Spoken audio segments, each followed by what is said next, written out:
Important দফা আমাদের কোনো ছাত্রছাত্রীদের তদন্তের নামে যদি কোনো ব্যক্তি কোনো গোষ্ঠী বা প্রশাসন যদি হয়রানি করে তদন্তের নামে আমাদের পক্ষ থেকে দাবি হলো তদন্ত করতে হলে আমাদের কোনো একজন প্রতিনিধির সাথে থাকতে হবে, আমাদের প্রতিনিধির সাথে থাকতে হবে এবং বিশ্ববিদ্যালয়ের প্রশাসনের সাথে থাকতে হবে।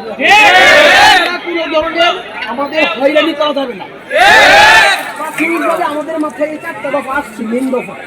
এখন আপনাদের মধ্যে যদি আরো কোনো ভালো দফা থাকে বা কোনো দফাকে যদি আরো কোনো সংশোধন করতে হয় আপনারা আমাদেরকে এখন জানান, আমরা অফিসিয়ালি তারপর স্যারকে জানাবো।